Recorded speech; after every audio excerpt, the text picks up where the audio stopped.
19a, and what we're coming to the conclusion here about regarding schach puzzle, invalid schach, or empty space. We're going to be talking about the difference between the two of them. And we're also going to be talking about what psal hayotze min sukkah. That's what we started learning about on Friday. Psal hayotze min sukkah. What is that referring to? There's some special law that psal means kosher schach that goes out of the sukkah is considered like a sukkah. So that is a saying that the Gemara is going to have like four different interpretations what that means.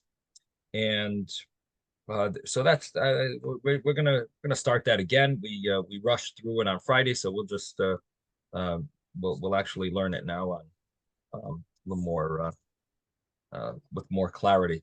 So we're on page 19a, and the by the two dots, which is like right in the middle of the page.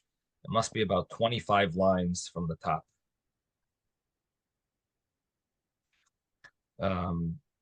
There's two dots in the Gemara, and at least in my Gemara, I don't know. And the first word on the line is Petzimin, and then the Gemara says Tana. Tana psal hayotze min sukkah. So Tana means that we learned in a brisa, taught in a brisa. Psal means the psilas goyren v'yakev psal, the refuse of the threshing floor and the vineyard or the vat.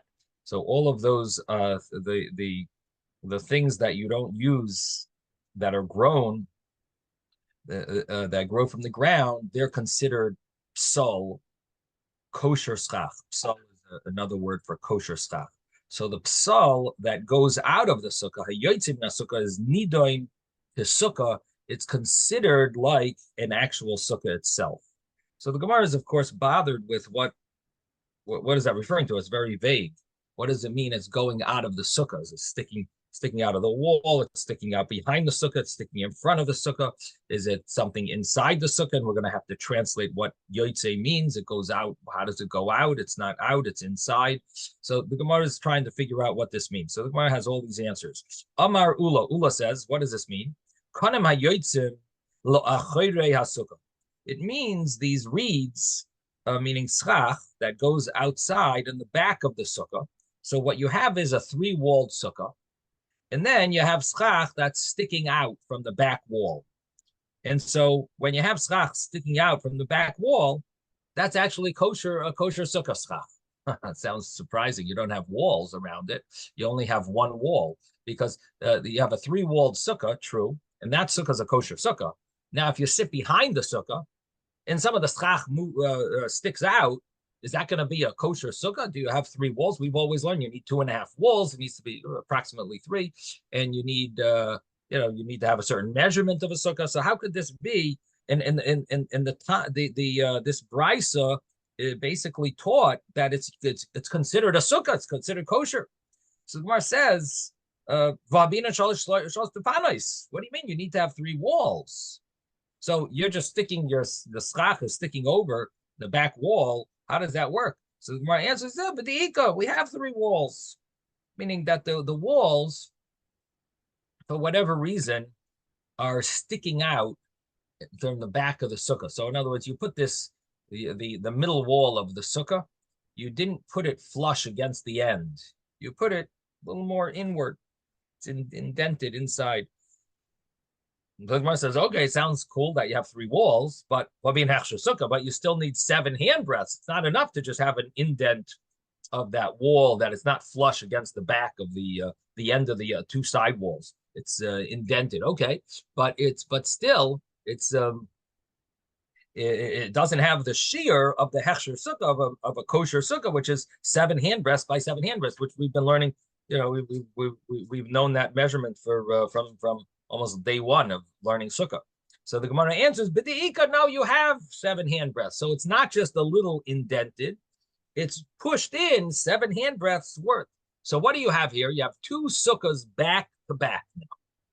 You have a sukkah that is officially the sukkah, and then you have behind it the walls go back.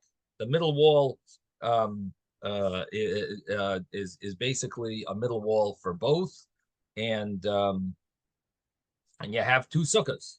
So the Gemara's understanding, well, probably what it means is there's only a little schach sticking over, and we're going to say it's kosher. But what do you mean? You need to have majority schach. You can't have a little schach sticking over. It must be a majority. You need to have silsa meruba mechamsa. You need to have more shade than sunlight. But you need to have more shade than sunlight. So my answer is b'di'ika. We're talking about that there is more shade than sunlight in this area, in this second sukkah, in this sukkah that's behind the sukkah. So the Gemara says, "Oh boy, so it's completely different than when you said what you were explaining. Initially, it sounded like the schach was just sticking over. Then we said, okay, no, you have some wall. Then we said you actually have you have a measurement of 7 by 7. Then we said you actually have kosher schach, that it's enough schach to make it a kosher sukkah. So what's the problem here? You have mamish 2 sukkahs back to back. So ihachi might remember. If so, what is this telling us that it's kosher? Sol hayotzim and sukkah is kosher. What's it saying? So Mar says mahu the tema. You might have said, or you might have thought to say, hoyel, since vilegavoy avidi, it's meant for inside for the first sukkah, and that's what that middle wall was meant for. Vilevroi loy avidi, and it wasn't meant for the outer sukkah. It was meant for the inner sukkah. So emaloi, I would say that this second sukkah that's back to back is not going to be kosher. And Komash Malan, it comes and lets us hear that it is going to be kosher. That is the meaning of Psal HaYotzim Min HaSukkah, that it's going to be kosher because it's a wall. The fact is, it's a wall. The middle wall is going to be used for the sukkah. Now, the understanding is, and the way it seems to be hinted in Rashi over here, is that the way you built this sukkah was as follows. Initially, you built the entire area as a sukkah. And you had one big sukkah with 3 walls. And the back wall, which is that what we would call the middle wall, that back wall was flush with the ends of the 2 side walls. What happened was then you said, I'm only 3 people. We're only 3 people. We don't need such a big sukkah. So you took the middle wall and you moved it inward.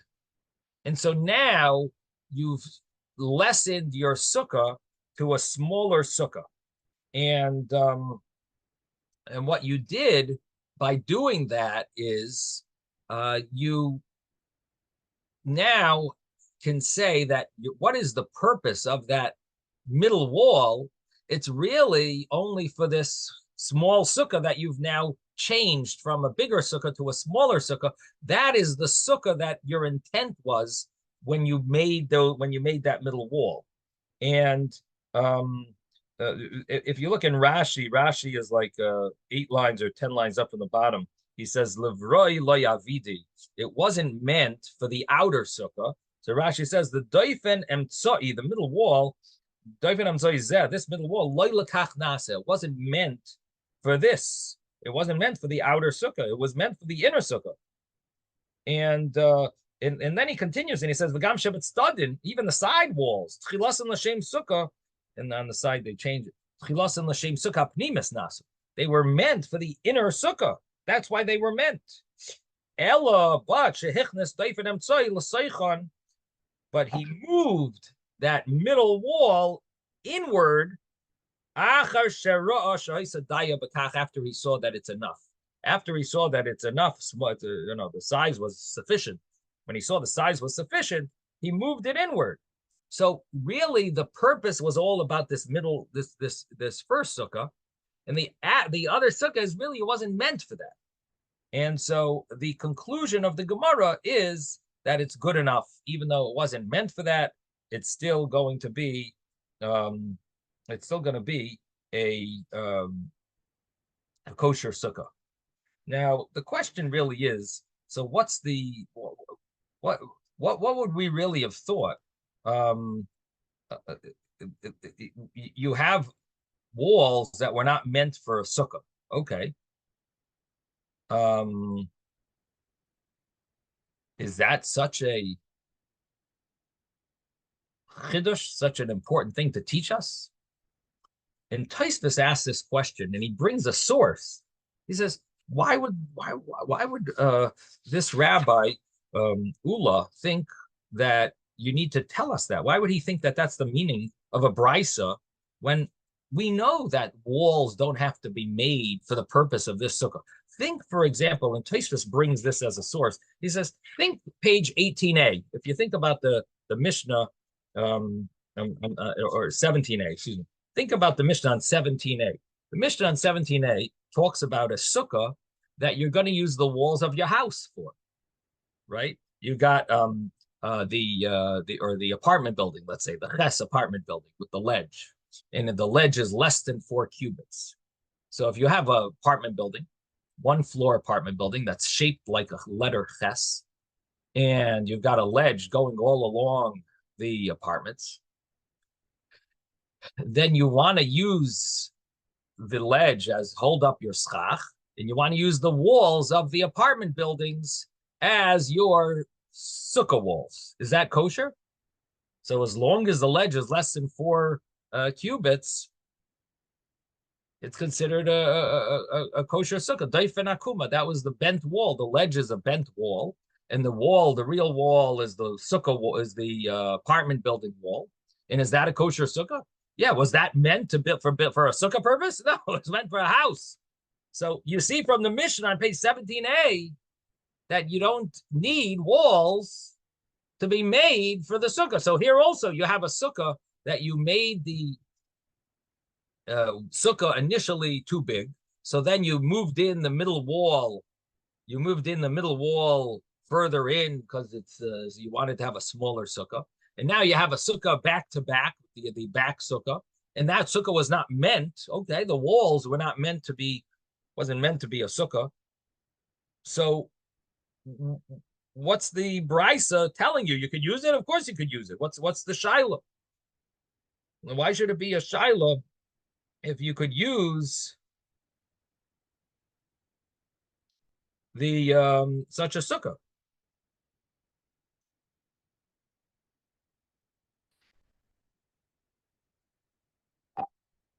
So Taisus over here, he wants to say a different pshat than Rashi. And his understanding is that we're talking about the schach part of it.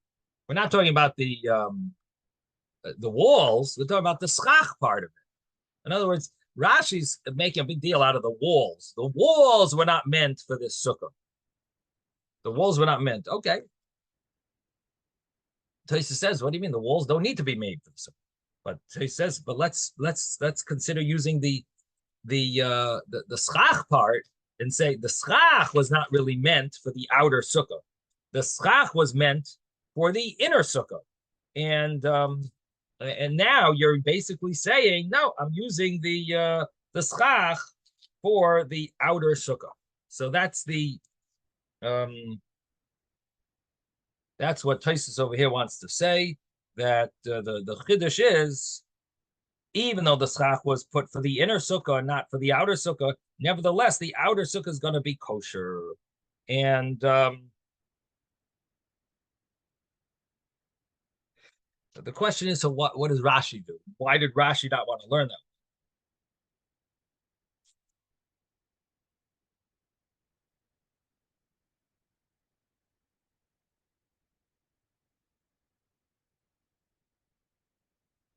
So it seems that Rashi's, see, the interesting thing here is, was the schach put up, the shem schach? It was put up for schach purposes. And then you move the middle wall further in. So in a certain sense, the schach was meant for schach. Maybe a different sukkah, but it was meant for schach. It was meant to be schach. Initially, it was meant for the big sukkah that you made. Then you moved in the middle wall. So seems that Rashi, at least the commentators want to say that maybe Rashi says that's we're not surprised that that it's a kosher schach, because the schach was put on for a sukkah for shade. It was put on for that purpose, for shade purposes. The wall was not meant for this sukkah. So for some reason, Rashi thinks that that's a innovation, something new that we didn't know before. And the question is, how do you reconcile that with the previous Mishnah, where we do know that a wall that's not meant for the sukkah is considered a kosher wall? So that's a question that I'm not. I didn't see any commentary. I should look on the back. Maybe they do have an answer for Rashi. But this is Tosfos's question on Rashi, and let's see if they have if they have an explanation here. Oh, they do have some commentaries on it.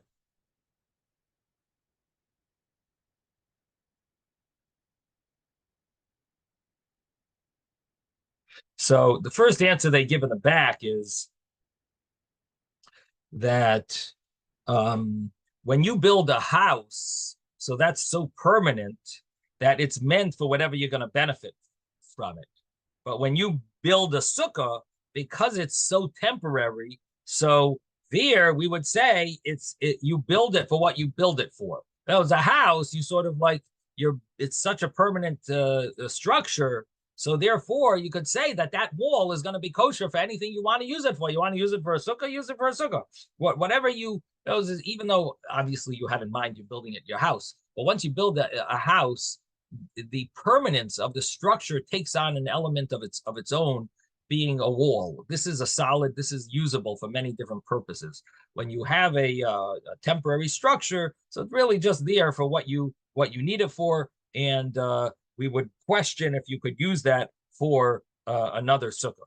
And so therefore you don't have a proof, at least from the Mishnah. In other words, the main issue was, do we have a proof from the Mishnah that a wall of one sukkah could be used as a wall for a different sukkah? And that's one answer they give. Another answer they give is that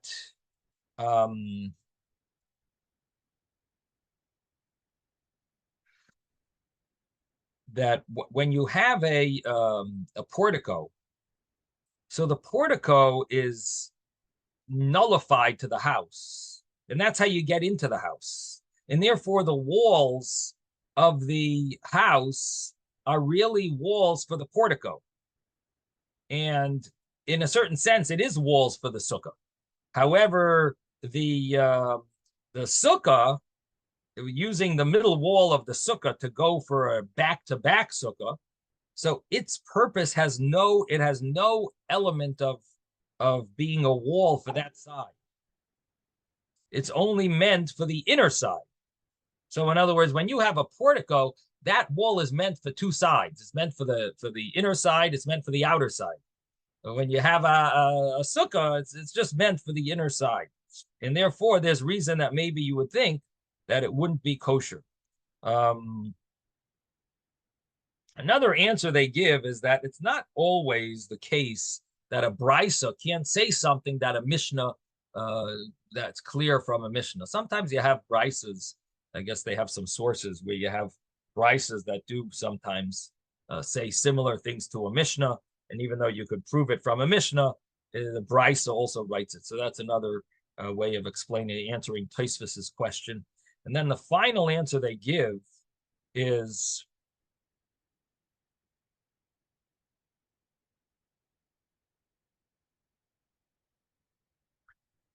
that when you have the portico, when you put the schacha, your intent was that this will be a wall for your sukkah.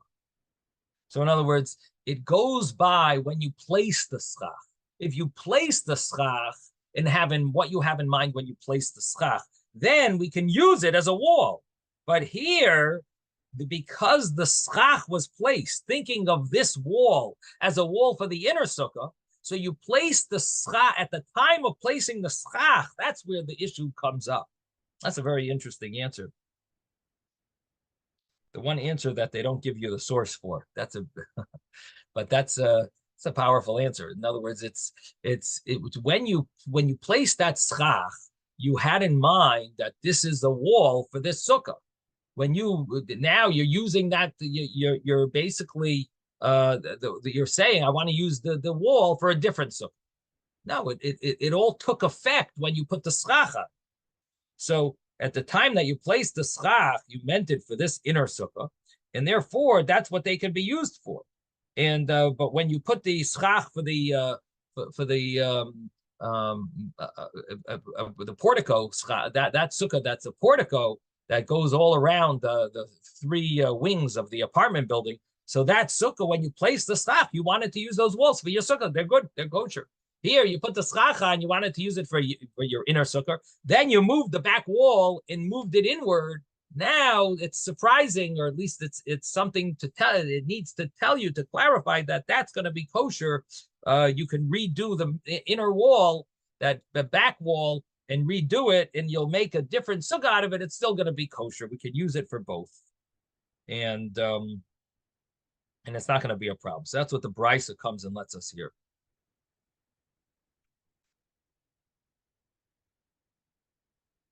Okay, so that's that answers Taisus's question.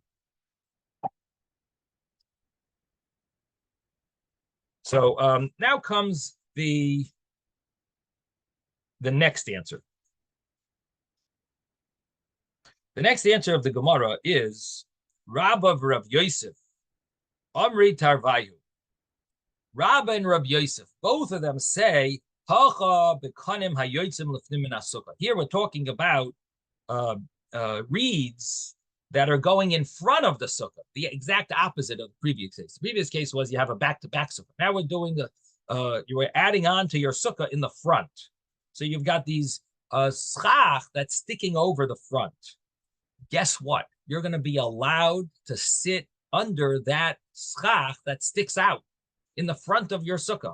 So if you have a long table, you could actually put a few people even out of your sukkah because they're still under the schach. We'll soon see if that applies to all cases. So we're talking about it's yoitzim lefnim min sukkah. It's going out of the front of the sukkah. But in one of the walls continues along the schach. You only have one wall with it. The other wall is not there. So it continues bahadayu with the schach. So as long as you have one wall and you have the schach sticking over the front, it's still going to be kosher part of your sukkah. You don't have three walls there. You don't have maybe 7 handbreadths. It's okay. Mahu detema hales bashir hechsher sukkah. You might have said you don't have the necessities for to permit this sukkah, meaning you don't have all the criteria for a sukkah to make a kosher sukkah, because you don't have a second wall, which would make this all part of one big sukkah. You only have one wall going along it. You also don't have 7 handbreadths of this area, that make it into like a kosher sukkah in its own right. So all you have is one wall that's extended past the front entrance, and you have schach that's extended past the front entrance. So you have one wall and some schach extended past the front entrance, and nevertheless, Kamash Malan, it comes and lets us hear that this is also kosher. This is called Psal Hayotzei Min HaSukkah. This is schach, that kosher schach that goes out of the sukkah, and it's considered like a sukkah, or it's considered like part of the sukkah, and you're able to eat there and to sleep there and to be part of, be dwelling in the sukkah. Yes, David. Did you want to see a picture of that? Okay.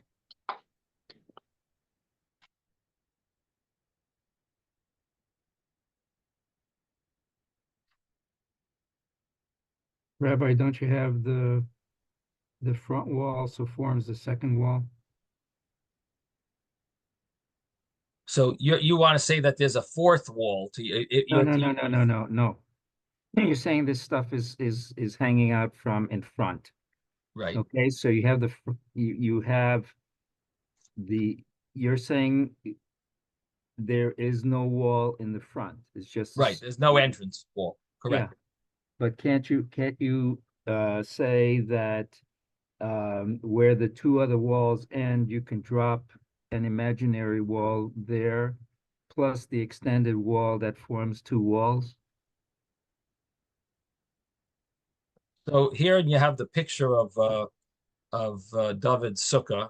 So what Right. you want to say is that Where, you have the long wall, you have the short wall, and you have the middle wall.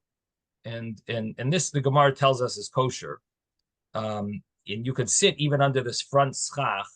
And I don't know if the picture, the fact that they draw it on a diagonal, if it needs to be that way. My guess is even if it was a square and a proper rectangle or square, that would still be, you would still be allowed to dwell under that schach. They picture it more as a diagonal, but I believe that it would be kosher even if it was a square. I have to look it up in Shulchan Aruch to double check, but And that's even with the wooden boards now under what the schach, you have wooden boards and then you have schach on top of that. right. So you're sitting under the wooden boards outside of the sukkah, and that's okay because it's not kosher schach, but it's not the shear no, but it is kosher of stuff. of That's what three it's amas. It's So saying you're kosher asking stuff. about what's bothering you is the boards. That's what's bothering you. So you're not Now worried that's what about I'm this. asking. Yeah. No, So the I'm board ready to part, find. so the board part is really not a question about this Gemara. The board part is if you're sitting in the regular kosher sukkah, how does it work with boards? Right. Okay. And the answer to that is that the boards here, number one, they're very small boards, so they're not 3 handbreadths.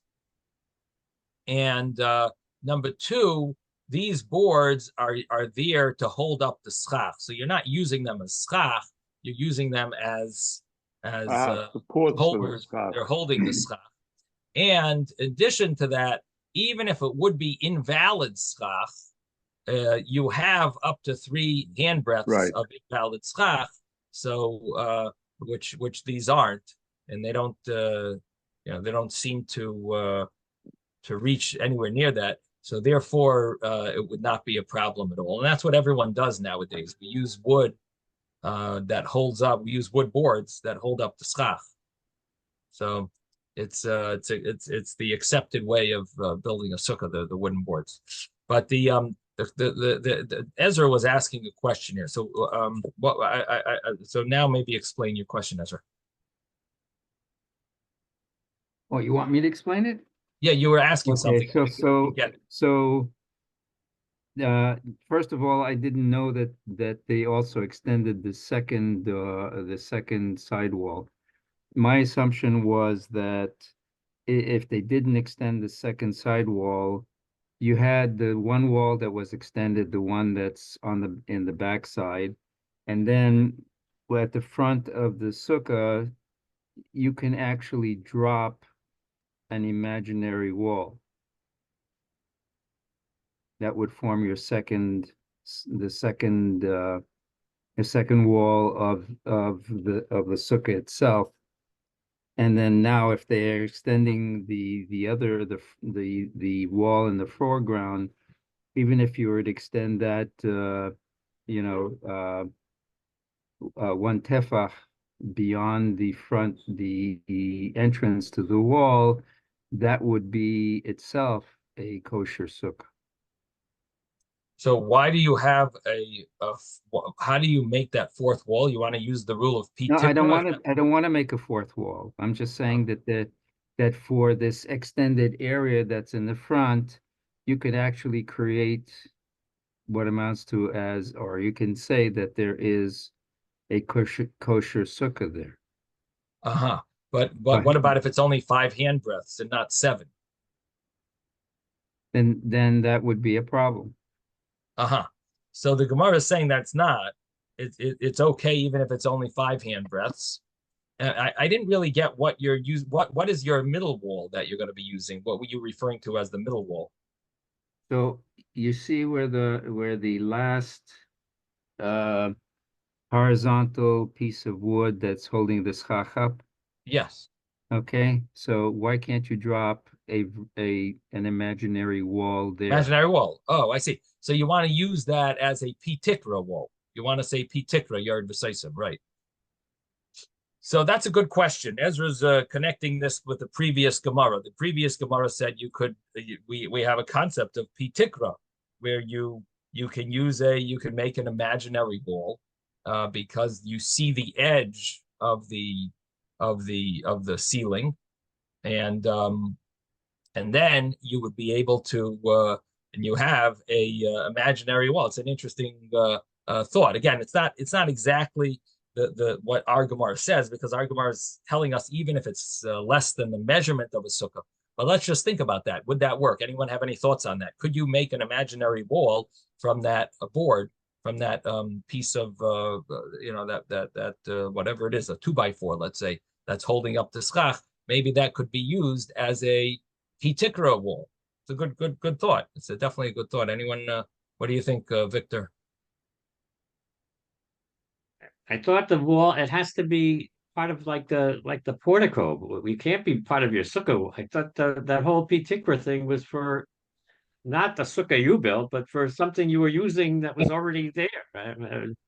It's confusing here. What you're saying, Victor, is there's truth to what you're saying, and that is that many of the Rishonim, maybe all of them except Rashi, hold that you can only do P-tikra if it's a permanent wall, permanent ceiling. So they don't hold of this whole thing of schach, using schach for P-tikra. They don't hold of it. And even the Gemara before that we learned about using schach for P-tikra, they disagree with that. They have a different shot there. They have a different way of explaining it. However, Rashi, the way we learned the Gemara was Rashi's way, and you can use schach for P-tikra. So if you can use even temporary ceiling for P-tikra, Ezra has a good point. Now, the problem would be that, and I don't know if anyone else is raising their hand because I don't see anyone else there, but if anyone else wanted to say something, then speak up. But the problem would be that even according to Rashi, you do need two things. You need this 2x4 to be have a thickness. In other words, 2x4 would probably not be good enough. It seems that it has to be a tefach thick. So you need it to be a 4x4.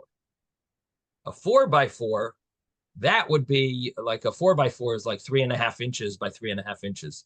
That would be a tefach thick, because a tefach is like 3.15 inches or something.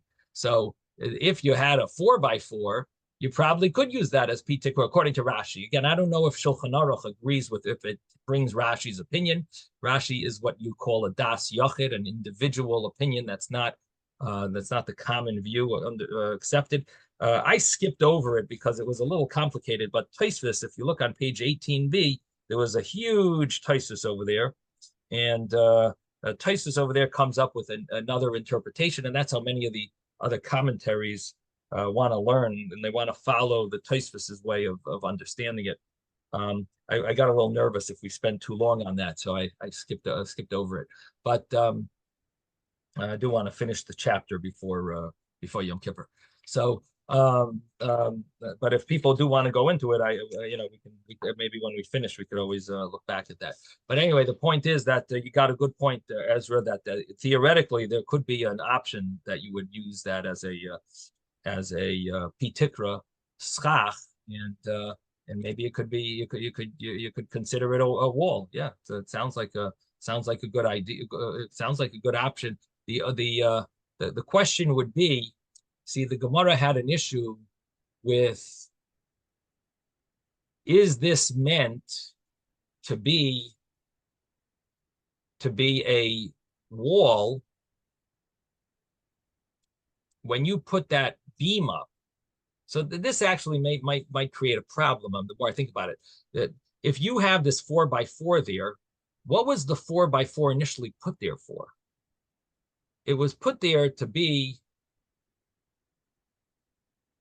delineate the front of the sukkah. To delineate the front of the sukkah. So it's really meant for the inner part of the sukkah, not for the outer part of the sukkah. And because of that,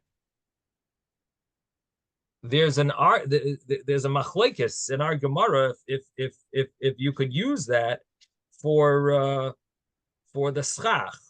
That would be an argument between Abaye and Rava, right? Because if it's meant for, what is it meant for? That was the Gemara's case initially was sikech al gabe yachsadra. So Abaye said it's kosher and Rava says it's puzzle. And this was the case where you have the portico. And the reason why Abaye says it's kosher is he says you could always do pitikra, no problem, which is what your question was based on.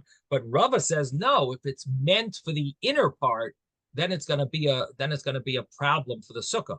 So if this initially when you place this board, the board was meant to delineate the front of the sukkah, so it's meant to be the roof of the sukkah, that would mean that you could create an imaginary wall for the inner part of the sukkah, but you can't then use that imaginary wall for the outer part of the sukkah and say, oh, that's my back wall for this new sukkah that we formed because my schach was too big and it went over. So Rava seems maybe would not agree with this. But the halacha does follow Rava. When you have an argument, Abaye and Rava, except 6 places, we always follow Rava. So that would, I guess that would ruin this idea. Abaye, according to Abaye, Rabbi, a wall is a wall is a wall. Okay, whether it has a front or a back side, really, to say. I mean, what you're saying, it applies only to the inner side, so that for that sukkah, it's only a wall for that sukkah. To me, that's I'm sorry to say, hard to say that. Hard to say that. Well, so let me tell you. I mean, that question that you're asking, how do you do such a thing? That would be a question on the previous Gemara where we said that. If you look on the 3rd line in page 19a on the top, it says L'achsadra hu Davidi. That wall was meant for the portico. In other words, that the difference, if a wall is meant for the portico, that means you can only use it for the portico. You can't use it for outside the portico. And that's the way the Gemara concludes, is the explanation of the argument between Abaye and Rava, that Abaye holds like you. Once it's a wall, it's a wall. Your logic is really what Abaye is saying. But Rava argues, Rava says that an imaginary wall you can debate about. Can you use an imaginary wall and start building? Can you build on top of an imaginary wall? That's the way I worded it. Once you have an imaginary wall, can you build an attic to it? It's only an imaginary wall. Can't really build too much on it. So saying that I mean that in more metaphorically.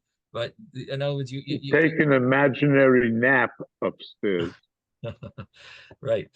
So Rava holds that you can't. He says that an imaginary wall is good for what it's for, but you can't then say, oh, I got an imaginary wall, I'm going to use it for something else. I can go and take that imaginary wall and use it. If it's a wall, a real wall, then there's much more room to say it's a wall. Now, the truth of the matter is, you could take this even a step further and say, no, even if it's a physical wall, it's not so simple. And that we just saw the previous opinion of what Psal HaYotzim and Sukkah is. And that as well, I'm sure your question is even stronger there, Ezra. How did we just conclude this previous explanation of Psal HaYotzim and Sukkah, where we said you have a wall, but you know what? You might not be able to use it because we're using it for the inner side, and it was built for the inner side. And when you put the schach up, it was meant for the inner side. How can you now use that wall for the outer side? It wasn't placed for that purpose. It wasn't meant for that. And you're going to ask, well, there you actually have a physical wall. How could you even think something? In other words, the conclusion of the Gemara is like you said. It is a wall. You can use it. But what is even the logic? What was the question behind? Why would you even question such a thing? That maybe you can't use this wall because it was built for something, for another purpose. It's a very strong question. Why would we think that it has to be built for this purpose? And even though you can knock off the proof from page 17a, the Mishnah there, and say there it's talking about very permanent, and you had in mind to use it when you put the schach on. There you could come up with different interpretations of how to differentiate between that. But still, what's the logic? What really is this that maybe the wall of a sukkah, it has to be, it's not meant for this. It's not good enough. So the only thought that comes to mind is, yeah, what do you think, Victor? I'm just curious. Are the walls part of the ta'aseh, or only the schach is part of the ta'aseh? Right. Right. So we thought we had a whole earlier pages. We went through a long discussion that it says it's the schach that's the ta'aseh, not the walls. So Right. so So the only thought that I have is maybe going back to those Gemaras, and maybe what this brisa is clarifying is exactly that point. That even though we said it says sukkos, it says a number of times sukkos with either an extra vav or the Gemara said we learned from there how many walls you need. So the Gemara has a thought at least that maybe because it's so important to have these walls, maybe they do have to be similar to the schach. We're learned from the same word as sukkos and schach, sukkos and walls. So that's the thought maybe of the Gemara. I'm just giving an idea that maybe that's what the Gemara is like basing it on. That because we even have like a pasuk that we're learning it from, that maybe there was a thought that maybe it has to be the wall has to be a wall for the purpose of the sukkah. That's one thought. The other thought that comes to mind is that maybe because we've seen that imaginary walls are not good for another purpose, so the Gemara has a thought that maybe you're going to think that even a permanent wall would be the same thing, because we've come up with the clarity on the imaginary walls, and we came up with this idea that you can't just go using walls for something that it wasn't meant for. So here the Gemara has to clarify, the Bryce has to clarify, no, that doesn't apply if it's a real wall. It's only if it's an imaginary wall. So those are my two thoughts to answer this question, but definitely deserves research. Yes, Ezra. Well, the picture that David showed, my question is, okay, so the schach extends. So what? I mean, there's an opening that's there that you call the opening to the sukkah, but you never defined the direction of the opening or how big the opening is or whatever. So even if it extends and one wall extends beyond whatever, it's still the original sukkah. It's not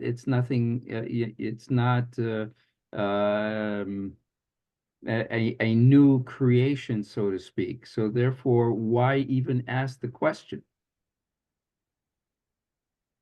Right. So if we switch, in other words, let's switch it and say that board that was placed there was not meant to delineate the front of the sukkah. Okay. That fine. beam, if you want to switch that, let's switch that around and change the case. Let's say that's just to hold up schach. It's not really there to delineate just there to hold up schach. Okay. So now we could maybe say, if you think about it, so it's not really just there for the inner area. But then I think you might have a different problem, and that is that's not meant to be a roof. The whole concept of P Tikra, I think if you think about the logic behind it, again, I'm not Pesach, and I don't know for sure halacha, but I'm sharing with you what I think, and that is, of course, we'd have to ask a Rav, but I think if you understand the mechanism of P Tikra Yered B'Soisim, I'm not even worrying about P Tikra anymore. I'm just saying it based upon the picture that David showed. Right. Okay? Namely, that the schach is extending beyond the support for the schach, and part of the wall is extending outward. To me, that's all still part of the same sukkah. Oh, okay. Oh, so you're asking There's nothing. So right. Why even discuss the fact that this might be a separate part of the sukkah? it's still the same part of the sukkah. So that's a whole new question. That's a very strong question. And that I have to think about. Well, in other words, and I would take the question even stronger. Let me make your question even stronger. We learned that a sukkah could be 2.5 walls. What does that mean? That you have one long wall, one back wall, and a tiny little third side wall. So the whole concept of a sukkah that's 2.5 walls means this exact case.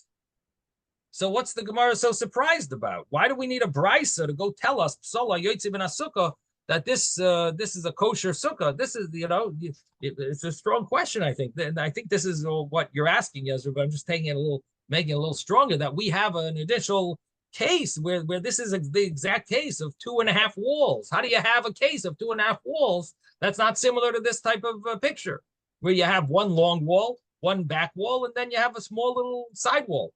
So that would seem to be a good proof that this is a perfect sukkah, and you could dwell in the whole sukkah. Yeah, yes, Mordechai. Yeah, even though previously we stated that the mitzvah is the schach, and it also says that it's supposed to commemorate the dwellings right, and also the dwellings in which they dwelled in the coming out of Mitzrayim, and they weren't. They weren't dwelling in porticos; they were dwelling in booth-like structures. And therefore, you're asked. Therefore, what are you? So, therefore, are you asking a question, or you're? I'm saying that that therefore, even though the mitzvah, the main mitzvah is on the schach, it still has to have walls to resemble what they were dwelling in. Right. So the assumption is that how big were their like what did their huts consist of? So when we talk about the Anani covered, we talk about they were covered in all 6 directions with clouds. When you talk about the huts, do we have clarity? Was it 4 walls? But my problem with what he says is that that everything that we've learned up to now, the fact that a sukkah can have 2+ walls, 3 walls, or 4 walls, all that stuff disappears, because if we follow exactly what he said, the sukkah should be a 4-walled structure, and that's it, and nothing else. So this is the thing. It could be that I don't know if we have clarity. Maybe the Medrash tells us exactly how many walls they had there, but we have sources that for our sukkah you don't need that. So in other words, even though it's commemorating it, but to what extent is it commemorating it? Is it exactly that? You know what I mean? It's like we commemorate Yetzias Mitzrayim and we have a seder. Is our seder exactly like it was when they left Mitzrayim? Not exactly, But the point is that that we commemoration is not always is it exact. So the question is, to what extent does it have to be exact? So that's the thing. So even though their sukkah maybe did have 4 walls, maybe it had 3 walls, maybe it had 2.5 walls, maybe it just had poles and you had schach on top, whatever it was. But then we have another source to how many walls. So that's but I think that's a good point, Mordechai. What you were bringing out was that there is a concept of walls that we see a source for, that there is it could be learned from there about the fact that the walls is also an important element, possibly, yeah. But anyway, getting back to the other question, what exactly is the innovation of this interpretation? Why is this so impressive that the Gemara feels that the Brisa has to tell us this? And again, this is not Ula's interpretation. This was Rabbah in Rabbi Yosef, and Rabbah in Rabbi Yosef, and the question is that it would seem that